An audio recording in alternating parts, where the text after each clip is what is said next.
आप सभी को मेरा नमस्कार। जैसे कि मैं आपके साथ एक महत्वपूर्ण टॉपिक विश्व इतिहास के मेसोपोटामिया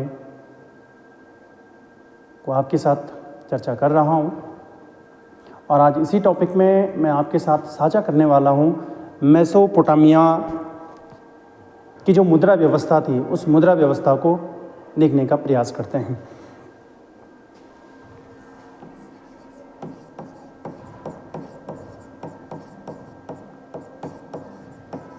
अगर हम मेसोपोटामिया की सभ्यता की मुद्रा व्यवस्था के बारे में बात करें,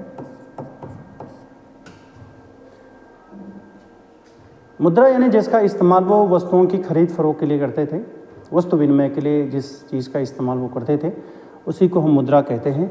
और मुद्रा के रूप में वो जो इस्तेमाल करते थे पत्थर का इस्तेमाल करते थे।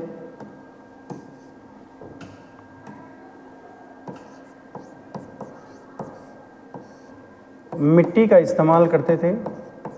मिट्टी यानी जिसको पकाने के बाद जिसे हम टेरिकोटा कहते हैं उसका वो प्रयोग करते थे और वो धातु का प्रयोग करते थे।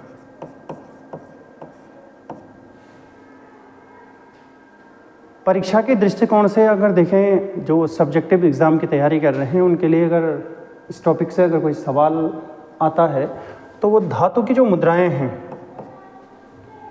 जो ख़ास तौर पे जिसमें वो चांदी का इस्तेमाल करते थे मुद्रा के लिए, और चांदी और सोने का जो मिश्रण था, सोना प्लस चांदी का जो मिश्रण था, इनकी जो मुद्राएं हैं वो एग्ज़ाम में पूछी जाती हैं। पहले शुरुआत हम देख रहे हैं पत्थर से, दूसरा मिट्टी या टेरिकोटा का, और तीसरा हम बात करें धातु की। तो एग्ज़ाम में यहाँ वाला ये वाला जो पॉइंट है वो एग्ज़ाम में पूछा जाता है और आपसे जो सवाल पूछा जाएगा वो पूछा जाएगा सेकेल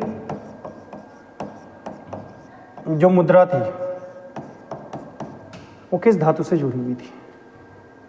तो सेकेल नाम की जो मुद्रा है वो चांदी धातु की थी और मेसोपोटामिया की सभ्यता की मुद्रा है और इस मुद्रा का मैक्सिमम वो इस्तेमाल करते थे। तो सेकेल यहाँ पे हमारे लिए इम्पोर्टेंट बन जाता है। और दूसरा अगर हम बात करेंगे तो इलेक्ट्रल, एक और मुद्रा देखने को यहाँ पे मिली है इलेक्ट्रल, जो कि सोना और चांदी का जो मिश्रण था, यानी मिश्रित हम कह सकते हैं, मिश्रण का इस्तेमाल किया गया है जिसका नाम इलेक्ट्रल दिया गया है। और सेकेल जो मुद्रा थी वो चांदी की मुद्रा थी। तो एग्ज़ाम में आपसे सेकेल और इलेक्ट्रल के बारे में पूछा जाएगा। ऐसा सवाल पूछा जा सकता है कि ये किस सभ्यता की मुद्रा थी।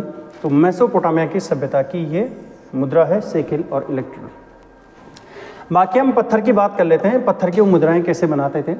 सिंपल पत्थर में वो आयताकार जो पत्थर है इसका वो इस्तेमाल करते थे और इस पत्थर पे वो ज़रूर यानी इन पे वो छेद करते थे, एक किनारे से दूसरे किनारे तक छेद होता था।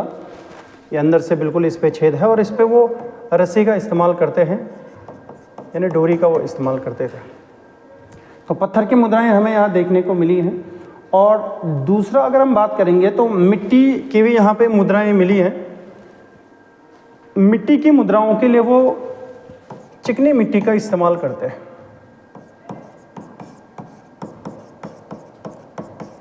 तो जो गीली चिकनी मिट्टी थी इसको वो लेते थे और इसके ऊपर वो जो पत्थर वाली जो मुद्रा थी उसका वो इस्तेमाल करते थे। यानी मिट्टी को लेके उसके ऊपर पत्थर वाली जो मुद्रा है उसे मुहर के तौर पे इस्तेमाल करते थे, उसको रख लेते थे ताकि जो पत्थर वाली जो मुद्रा है वो ये जो मिट्टी, जो गीली मिट्टी है, इस पे ये जो निशान थे वो निशान छप जाते थे और बाद में इसे सुखाया जाता था, वो भी मुद्रा का काम करती थी। यानी पत्थर की मुद्रा है, उस मुद्रा का इस्तेमाल मिट्टी, जो गीली मिट्टी है उस गीली मिट्टी के ऊपर उस मुद्रा को रख रहे हैं, पत्थर वाली को, ताकि पत्थर पे जो छपा हुआ है वो मिट्टी पे छप जाए और इस तरीके से ये जो छपा हुआ है वो मुद्रा का काम कर लेता था। तो पत्थर की हमने मुद्रा देखी, जो सामान्य पत्थर है जिस पे खुदा हुआ है, और फिर हम मिट्टी वाली मुद्रा की बात करें, धातु वाली मुद्रा की बात करें। एक इम्पॉर्टेंट चीज़ इसमें यह है कि जो ये मुद्राएं थी, इन मुद्राओं पे प्रतीक के रूप में कोई किसका इस्तेमाल करते थे। तो एक तो वो जो शासक वर्ग था, उस समय का जो शासक वर्ग था, शासक वर्ग का जो नाम है या फिर जो उसका चित्र है वो मुद्राओं पे अंकित होता था। दूसरा, इस समय के जो देवता थे उन्होंने अपने देवताओं को भी अपने मुद्राओं पे जगह दी है। तो जो इनकी मुद्राएं थी, उन मुद्राओं पे इन्होंने अपने देवताओं के नाम व चित्रों का अंकन किया है। तो खास तौर पे जो ये मुद्राएं थी, इन मुद्राओं पे शासक का नाम, देवताओं के जो प्रतीक है, देवताओं के नाम और चित्र वो प्रकाशित या अंकित किए गए थे। तो इस प्रकार से ये हमारे पास टॉपिक था मेसोपोटामिया की मुद्रा, छोटा सा टॉपिक था। सेकेल के बारे में, इलेक्ट्रल के बारे में ये सवाल एग्जाम में पूछे जाएंगे। Thank you.